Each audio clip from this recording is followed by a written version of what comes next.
सुबह के करीब 9 बजे थे। सुधा ने अपने पुराने से कपड़े ठीक किए, बालों को जल्दी से बांधा और हाथ में काम का छोटा सा बैग लेकर घर से निकल पड़ी। शहर की गलियों में रोज की तरह चहल पहल शुरू हो चुकी थी। कोई दुकान खोल रहा था, कोई ऑफिस जाने की जल्दी में था और कोई अपने बच्चों को स्कूल छोड़ने जा रहा था। सुधा के लिए भी दिन की शुरुआत हो चुकी थी। वह पिछले कई सालों से लोगों के घरों में काम करती थी। किसी के यहाँ झाड़ू पोछा, किसी के यहाँ बर्तन, तो कहीं कपड़े धोने का काम। सुबह से लेकर दोपहर तक वह लगातार घरों में काम करती रहती और शाम होते होते उसका शरीर जवाब देने लगता। लेकिन एक घर ऐसा था जहाँ जाते ही उसे थोड़ी राहत महसूस होती थी। वह था आंटी के घर। आंटी के घर में बस आंटी, अंकल और उनके दो बेटे रहते थे। दोनों बेटे नौकरी और पढ़ाई के सिलसिले में अक्सर बाहर रहते थे। आंटी उसे हमेशा प्यार से बुलाती थी और उसके साथ बिल्कुल अपने परिवार के सदस्य जैसा व्यवहार करती थी। इसलिए सुधा बाकी सारे घरों का काम निपटाने के बाद आखिर में उनके घर जाती थी। वहाँ काम भी ज़्यादा नहीं था और सबसे बड़ी बात, आंटी से दो बातें कर लेने से उसकी सारी थकान जैसे थोड़ी कम हो जाती थी। उस दिन भी सुधा ने दरवाज़ा खटखटाया। आंटी ने अंदर से आवाज़ लगाई, "आ रही हूँ सुधा, दरवाज़ा खुला है, अंदर आ जा।" सुधा अंदर आई और मुस्कुरा कर बोली, "नमस्ते आंटी जी, आजा बेटी, आज बड़ी देर कर दी।" क्या बताऊं आंटी जी, शर्मा जी के घर मेहमान आए हुए थे, बर्तन ही खत्म नहीं हो रहे थे। आंटी हंस पड़ी, तू भी ना पूरा शहर साफ करके मेरे घर आती है। आपके यहाँ आकर तो आराम ही मिलता है आंटी जी। दोनों हंस पड़ी। सुधा ने बाल्टी में पानी लिया और फर्श पर पोछा लगाने लगी। काम करते करते वह आंटी से बातें भी करती जा रही थी। आंटी जी, आज आपकी तबीयत कैसी है? ठीक हूँ बेटी, बस घुटनों में थोड़ा सा दर्द है। आप डॉक्टर को दिखा क्यों नहीं देती? दिखाऊंगी, तू पहले अपना काम देख। मेरा क्या है आंटी जी, मैं तो रोज की तरह ही लगी हुई हूँ। आंटी कुर्सी पर बैठी उसे देख रही थी। कुछ देर तक वह चुप रही, फिर अचानक उन्होंने कहा, सुधा जी, आंटी जी, तू हर जगह ऐसे ही काम करती है? सुधा ने हाथ रोक कर पूछा, कैसे? आंटी ने थोड़ा झिझकते हुए कहा, बगैर दुपट्टे के।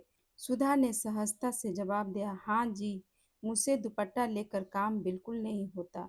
बार बार गिरता है, पानी में भीग जाता है, फिर काम करने में परेशानी होती है। आंटी कुछ पल चुप रही, फिर बहुत प्यार से बोली, बुरा मत मानना बेटी, मैं तुझे अपनी बेटी समझकर कह रही हूँ। सुधा ने उनकी तरफ देखा, जी आंटी जी, आप बताइए। आंटी ने कहा, जरा अभी अपने कुर्ते की गले की तरफ देख। सुधा ने नीचे देखा तो वह खुद भी थोड़ा असहज हो गई। उसने कुर्ते का गला सामान्य से कुछ ज्यादा खुला हुआ था। काम करते समय झुकने पर वह और भी स्पष्ट हो जाता था। सुधा ने तुरंत अपना हाथ वहां रखा और शर्मिंदा होकर बोली, अरे मुझे तो ध्यान ही नहीं गया। आंटी ने समझाते हुए कहा, बस यही तो बात है बेटी, मुझे पता है तू जानबूझकर ऐसा नहीं करती। काम करते समय तेरा ध्यान सिर्फ काम पर रहता है। सुधा चुपचाप सुनती रही। आंटी ने आगे कहा, लेकिन दुनिया में हर इंसान की नज़र एक जैसी नहीं होती। किसी को देखकर बुरा सोचना ठीक नहीं, लेकिन अपनी तरफ से सावधानी रखना भी जरूरी है। सुधा ने धीरे से सिर हिला दिया, आप सही कह रही हैं आंटी जी। देख, मैं तुझे डरा नहीं रही, बस समझा रही हूँ। तू मेरी बेटी जैसी है, इसलिए कह रही हूँ। फिर आंटी उठी और अपनी साड़ी के पल्लू को ठीक करते हुए बोली, चल मैं तुझे बताती हूँ कि काम करते समय इसे कैसे संभाल सकते हैं। उन्होंने बहुत सहज तरीके से समझाया कि दुपट्टे को किस तरह सामने से ठीक करके कमर पर सुरक्षित तरीके से लगाया जा सकता है, ताकि काम करते समय बार बार परेशानी न हो। सुधा उन्हें एकटक देखती रही। उसकी आंखों के सामने अचानक अपनी माँ का चेहरा आ गया। उसे याद आया कि जब वह छोटी थी तब उसकी माँ भी उसे इसी तरह छोटी छोटी बातें समझाया करती थी।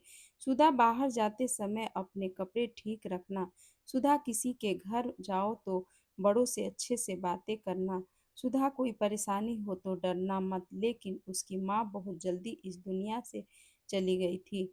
तब सुधा मुश्किल से 8 या 9 साल की थी। उस दिन के बाद उसे माँ की तरह समझाने वाला कोई नहीं मिला। आंटी ने देखा कि सुधा अचानक चुप हो गई। उन्होंने पूछा, ऐसा क्या देख रही है? सुधा की आंखों में आंसू आ गए। कुछ नहीं आंटी जी, बस आपकी बात सुनकर मुझे अब मेरी माँ की याद आ गई। आंटी का चेहरा भी गंभीर हो गया। तेरी माँ नहीं है? सुधा ने सिर हिला दिया। बहुत छोटी थी तब चली गई थी। शायद इसी वजह से आज तक किसी ने मुझे इस तरह समझाया ही नहीं। आंटी उसके पास आई और बोली, तो आज से समझाने वाली एक और माँ समझ ले। सुधा की आंखों से आंसू निकल पड़े। वह बोली, आप सच में बहुत अच्छी हैं आंटी जी। आंटी ने मुस्कुरा कर कहा, अच्छा अब रोना बंद कर, काम भी पूरा कर और फिर चाय पीकर जाना। सुधा ने अपने आंसू पोंछे और मुस्कुराने की कोशिश की। उस दिन के बाद सुधा ने अपनी छोटी-छोटी आदतों पर ध्यान देना शुरू कर दिया। वह काम पर आते समय दुपट्टा जरूर रखने लगी। काम के दौरान उसे ठीक से संभालती और अगर कपड़े ढीले या असुविधाजनक होते तो उन्हें बदलने की कोशिश करती। लेकिन कहानी यहीं खत्म नहीं हुई थी। कुछ दिनों के बाद सुधा आंटी के घर पहुंची तो आंटी ने देखा कि वह बहुत परेशान थी। क्या हुआ बेटी? कुछ नहीं आंटी जी, मुझसे मत छिपा। सुधा चुप रही। आंटी ने फिर पूछा, किसी ने कुछ कहा है?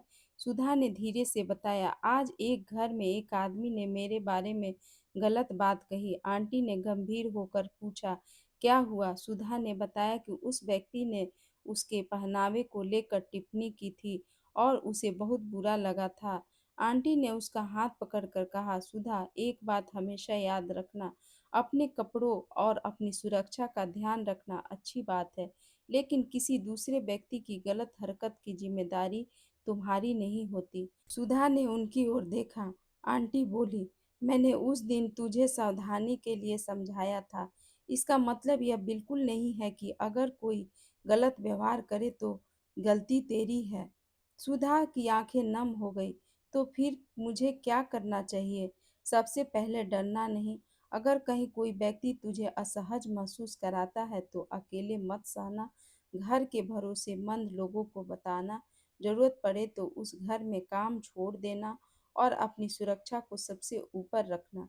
सुधा ने पहली बार महसूस किया कि आंटी ने उसे केवल कपड़े संभालना ही नहीं सिखाया था, उन्होंने उसे अपने सम्मान और सुरक्षा के बारे में सोचना भी सिखाया था।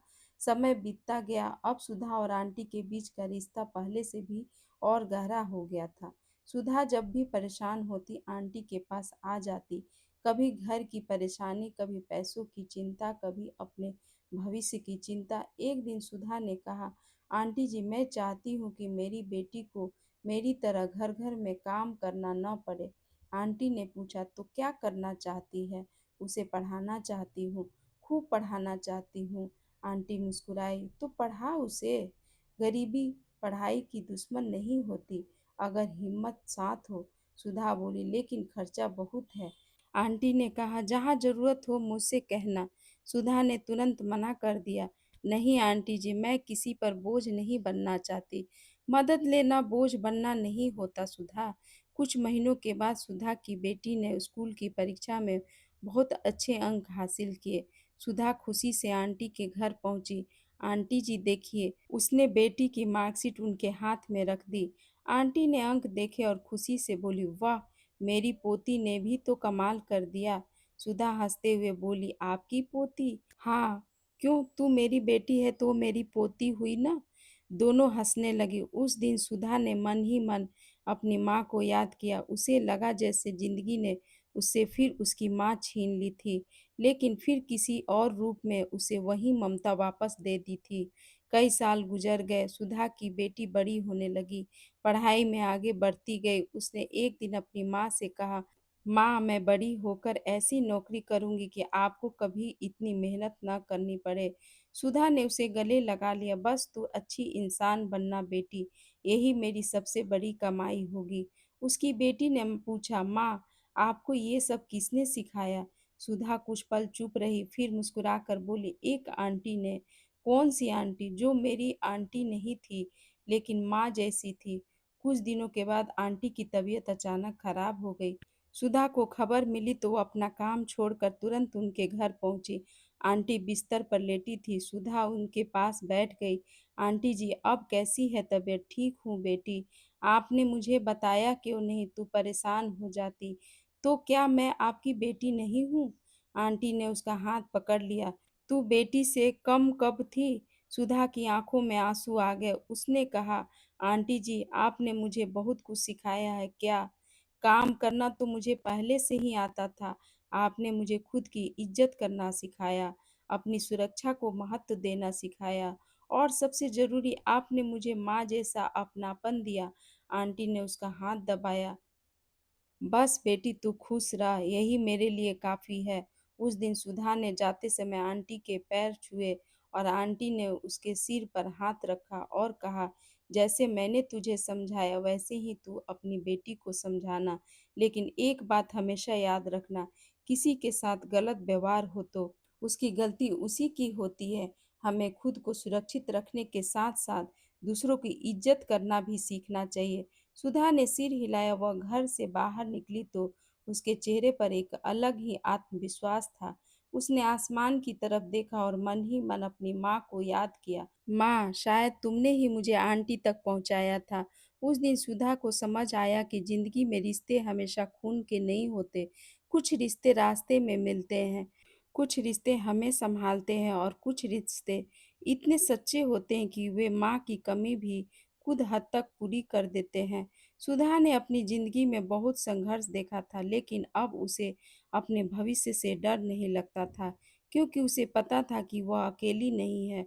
उसके पास उसकी बेटी थी, उसका आत्मसम्मान था और एक ऐसी आंटी थी, जिन्होंने बिना किसी स्वार्थ के उसे बेटी की तरह समझाया और संभाला था। और शायद यही ज़िंदगी की सबसे खूबसूरत बात है।